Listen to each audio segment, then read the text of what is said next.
Freedom fighters, freedom lovers, and those who want stuff for free. Greetings and hello. It is I, your favorite undocumented conservative social studies teacher, who's just libertarian enough to irritate everyone, Mr. Palumbo, and this is the Professor Liberty Podcast. How's everyone doing out there? The first episode of 2026.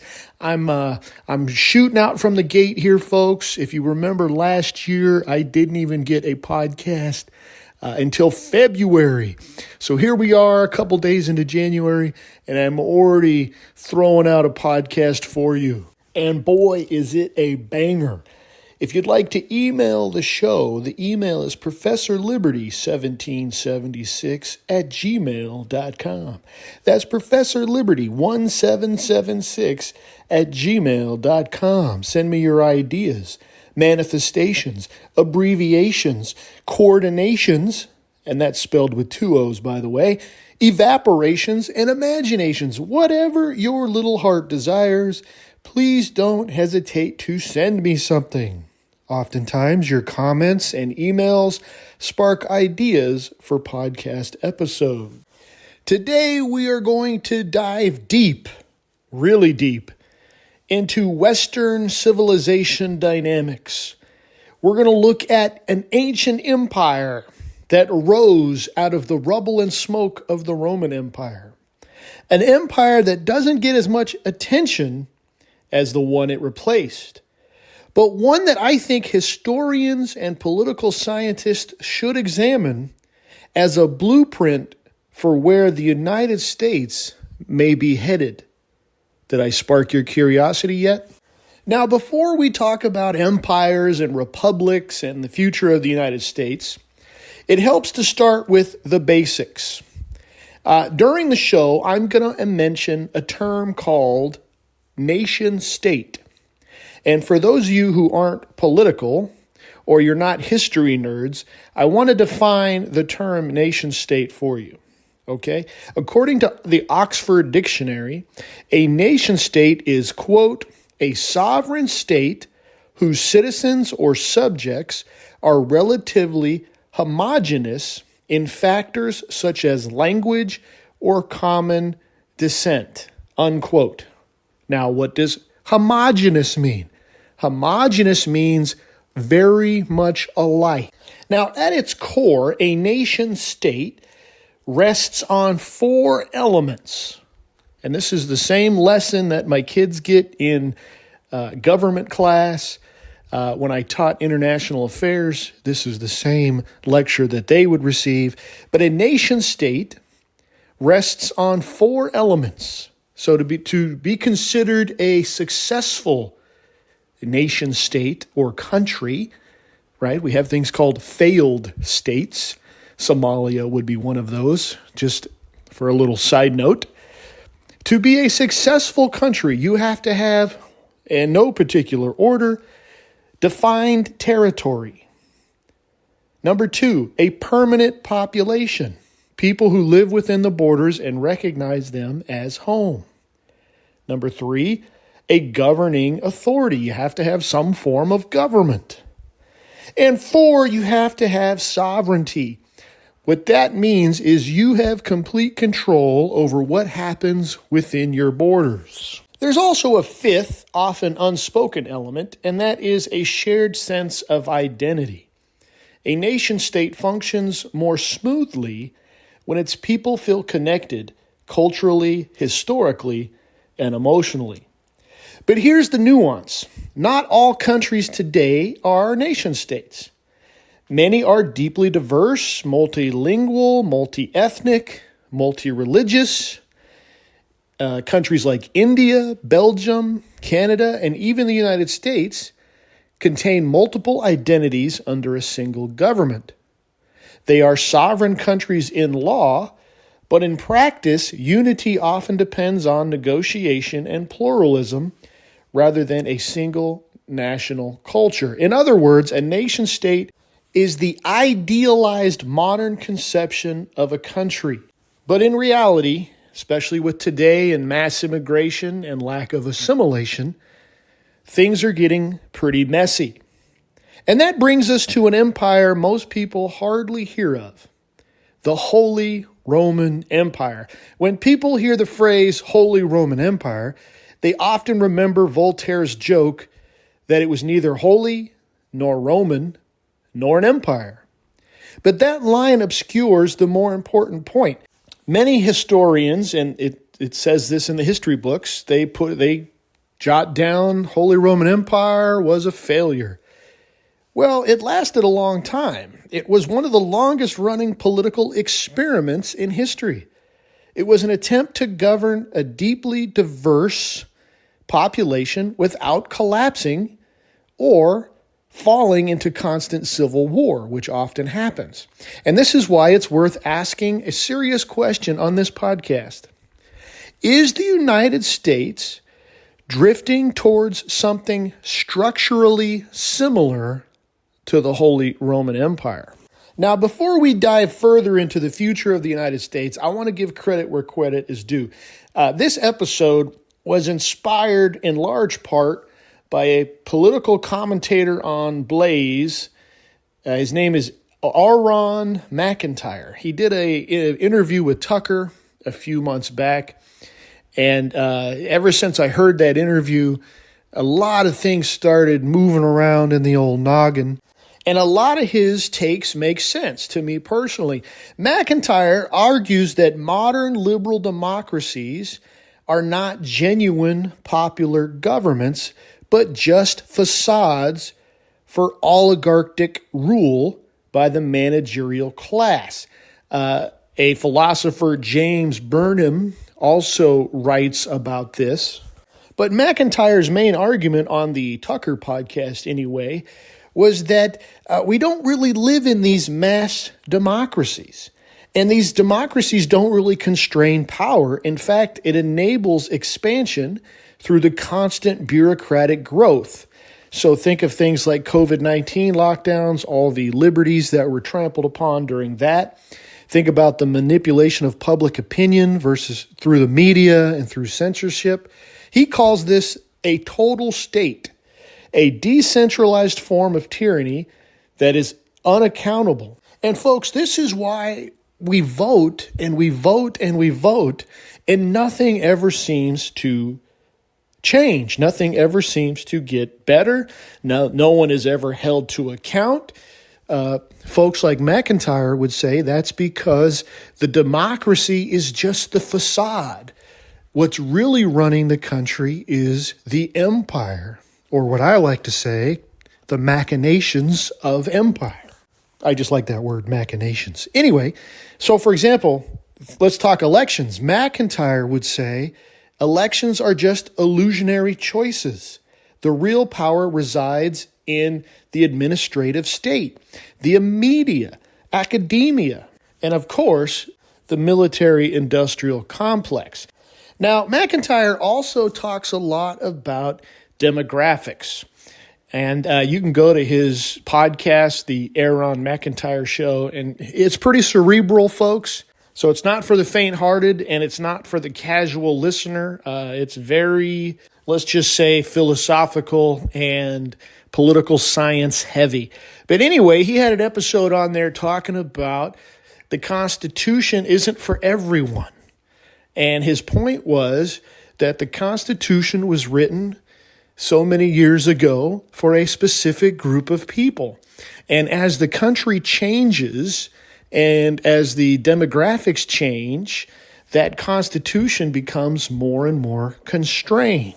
So engaging with these ideas, it really got me thinking, how does a state survive when its identity is fracturing, authority is being continually centralized, and diversity is growing? And that's exactly the question that led to this episode. We're going to examine whether the United States might be drifting towards, instead of a republic that we are, a constitutional republic, wink, wink, are we going to either fall apart or are we going to evolve and shift into more of a Holy Roman Empire government model? So to answer that question, we need to start at the beginning. Let's talk about the Holy Roman Empire.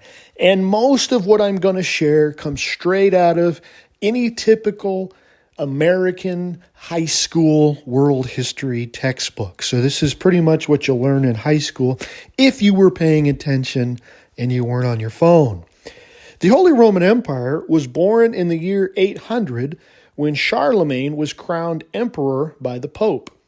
The goal was to revive Roman authority in Western Europe and impose order on the fragmented post-Roman world. Charlemagne is credited as being the one who unified most of Western Europe under Christianity. After Charlemagne's empire fractured, a looser version emerged in the 10th century under Otto I, forming what we would later call the Holy Roman Empire, or the Sacrum Romanum Imperium. There's our Latin for the day, folks. But this was never a centralized state like the other states that are going to form around it later on, like France, for example. At the height of the 17th century, the Holy Roman Empire, or the HRE, contained 300 to 350 separate political entities. Think about that number. These were a mosaic of duchies and principalities and bishoprics, free cities, each with their own laws, customs, language, and power structure. The emperor did not inherit his title automatically.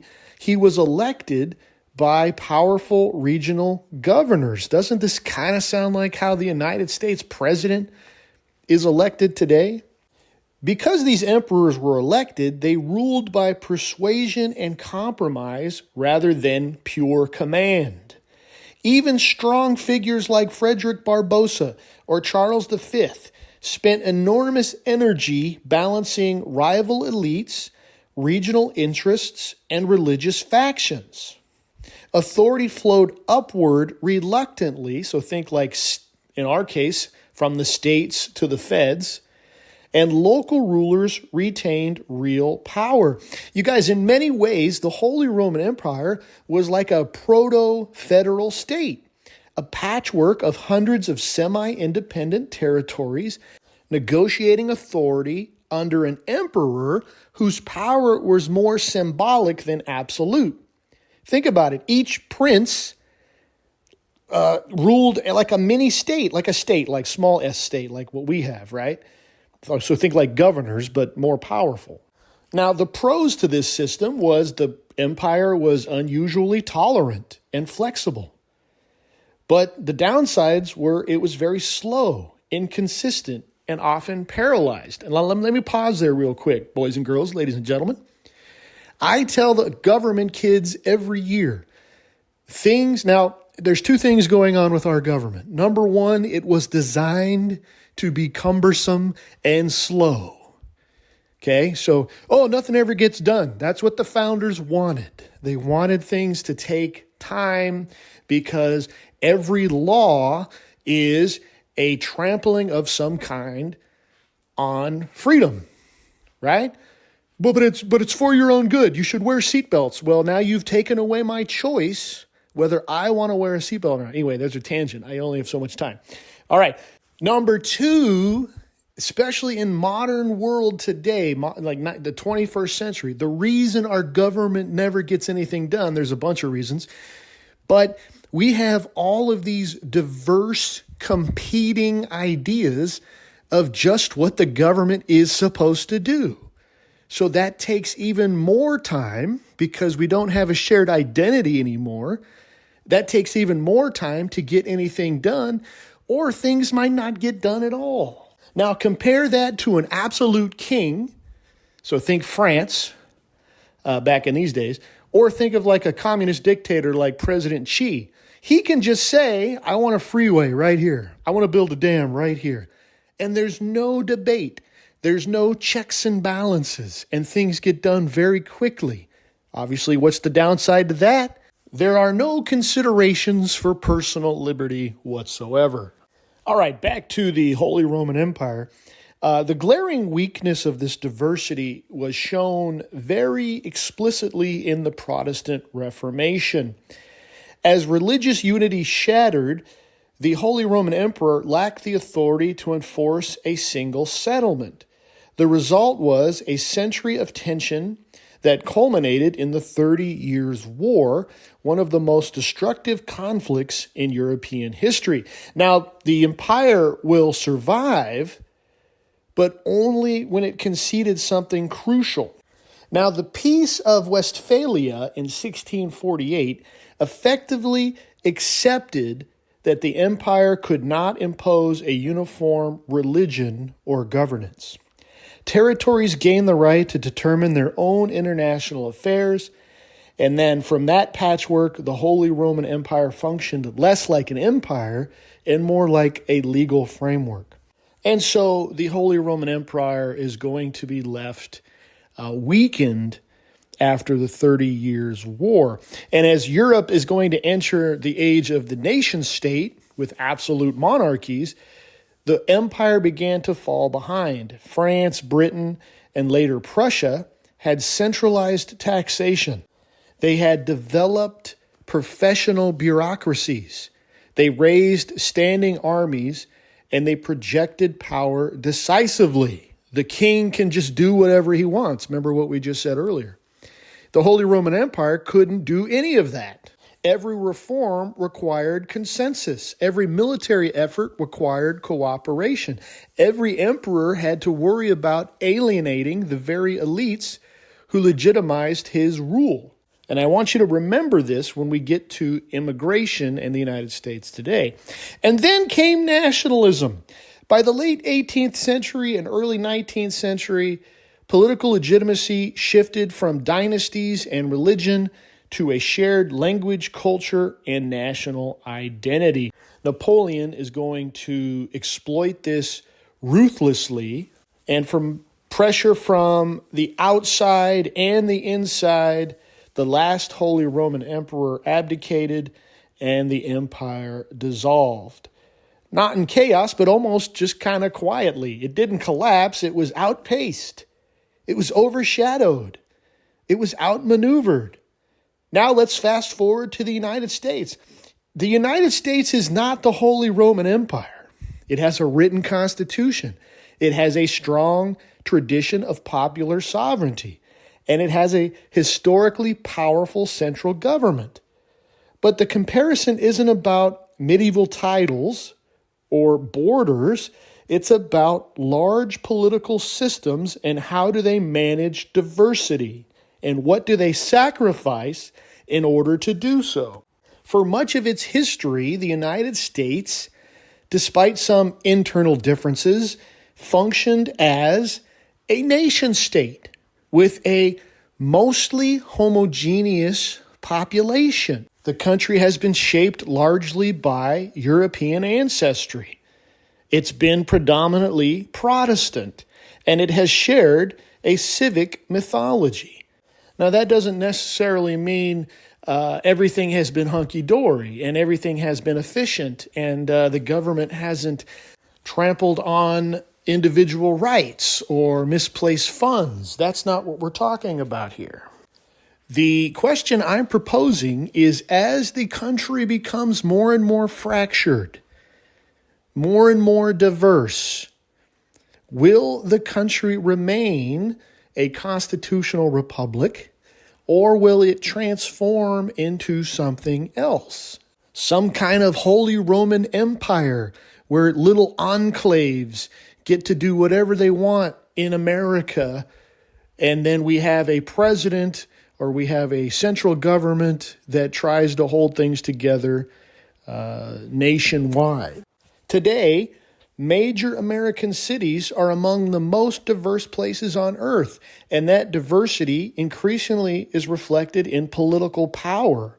In New York City, for example, foreign-born residents make up more than a third of the populations. Politicians like the new mayor, Auron MacIntyre, is a Ugandan-born democratic socialist who is also a practicing Muslim, or so he says. He was in the state assembly, and now, as you guys know, he was elected mayor. So this is representing a broader trend. Immigrants are putting who they want in these positions, people that look like them, think like them, have the same values as them, has the same religion as them, and a lot of these things directly conflict with traditional American values. Similarly, think of Dearborn, Michigan, which has become prominently a large Arab population, and they have a robust Muslim civic life. Think about Minneapolis and the influence of Somali and East African communities. This is visible in the neighborhoods, visible in the school boards, visible in the local government. These cities are not reflecting American law, and they're not seeking separation yet, but they are experiencing and expressing distinct local identities that the country has never had. Is that going to put a strain on the current American federal system? Mr. Palumbo, excuse me, Mr. Palumbo, I got my hand up. Mr. Palumbo, there you go again, Mr. Palumbo, with your blatant racism. Mr. Palumbo, aren't we a land of immigrants? Aren't we here to make a better life like your ancestors, Mr. Palumbo? You're just being nativist like your forefathers before you. Clearly, in the last, let's say 30 years, we have been programmed by our schools and our movies and our political leaders to worship multiculturalism and religious plurality. And for most of our history, we've accepted those things, but we did it coinciding with assimilation. Assimilation is off the table, folks. So now we have immigrants coming over here, and instead of embracing Americanism and waving the flag, and like the German immigrants who Anglicanized their last names to be more American, we have people coming over here, and the first thing they do is spit on our traditions. You know, the Irish and even the Chinese and the former slaves after the Civil War, they built the railroads, they built infrastructure. Today's immigrants, they come over here and the first thing they do is apply for government assistance. Ladies and gentlemen, boys and girls, this is not the same thing. Now, could they assimilate? Absolutely they could. But you have to give it some time. We've also, under the previous administration, and then even administrations before that, we have opened the floodgates to every part of the world. This is also happening in Western Europe, which I find very interesting that this is happening at the same time. But can they assimilate? Absolutely. But we have to, we had to do this in the 1920s. We had so many immigrants come in the late 19th century and early 20th century that we had a moratorium on immigration to let those people assimilate into the greater culture. We need to do that today. And there's something I've been really thinking about. Some aspects of culture bind people together more than others. I haven't really fleshed this idea out completely yet, but basically not all things we share keep us together with the same force as other things. Obviously, language is a major binder. If we can't communicate, we can't function as a society. But as we mentioned at the beginning of this program, there are multi-language countries in the world, so language is not a deal breaker. But I think religion is a deal breaker. I think the 30 Years' War proves that multi-religion nations are vastly weaker than nations who have a homogeneous religion. Now, remember what I said earlier. What's changing is the expectation that different cultures assimilate into the greater culture. So multiculturalism has gone haywire, and now instead of coming from Mexico and being a Mexican American, you're coming over from Mexico and you're being a Mexican living in America. So now we have tribalism. Now, because we have all these months, all these heritage months, we are becoming tribal. And instead of thinking of ourselves as Americans, we're thinking of ourselves as these different groups. But back to what I was saying about religion, I think the 30 Years' War proves that religion isn't really, it's kind of a non-negotiable. Now, Yes, we have Catholics and Protestants, right? And we worked out our issues 500 years ago, or it took us 500 years to work out our issues, but it's still Christianity. And I don't know if Hinduism, or I don't know if Islam, I don't think they are compatible with Western values. I guess we're going to find out. Mr. Palumbo, I can't stand this podcast, Mr. Palumbo. We have the freedom of religion, even though I don't believe. We have the freedom of religion, Mr. Palumbo. We have the freedom to practice Christianity in its various forms. That's what the founding fathers had in mind. They did not have in mind importing what they would call pagan or heathenistic religions, polytheistic religions, or Islam. So just to wrap up here, folks, if the United States is moving towards a future where national identity thins and regional, local ideas grow stronger, the federal government may face the same choices the emperors had to face in the Holy Roman Empire. Do you enforce unity from the center, or do you govern through accommodation? But accommodation is going to look like different laws for different people. Well, there goes your rule of law, right? You can't have rule of law if you have different standards for different people. In effect, America could start looking less like a nation state and more like a negotiated union, a slightly more democratic version of the Holy Roman Empire. So the question is, it's not really whether the United States is about to collapse. The question is it slowly transforming into something it was never meant to be? And if that's the case, is this a sign of decline? I mean, I would say yes. I mean, we're evolving into something we were never meant to be. But folks, let's think about it. Just think about the last 6 years. We are in a post-Constitution era. We are in a post-Republic era. That's why things aren't working. That's why no one's being held accountable. That's why you vote and nothing changes. It's because we are clearly not constrained by the Constitution as we are supposed to be. So will we become the Holy Roman Empire? I guess we'll have to see. But as always, folks, history shows us a blueprint to the future. Here at Professor Liberty, we seek to educate, inspire, and restore. If you like this podcast, go to Apple iTunes and give me a 5-star rating. Also, give me a written review to push the algorithm out there and pushes this podcast into more and more places. Don't forget to check us out on X, where it's a little more spicy. Also Facebook. And until next time, there's a lot going to happen in 2026. So buckle up, folks. Go throughout the land and proclaim liberty.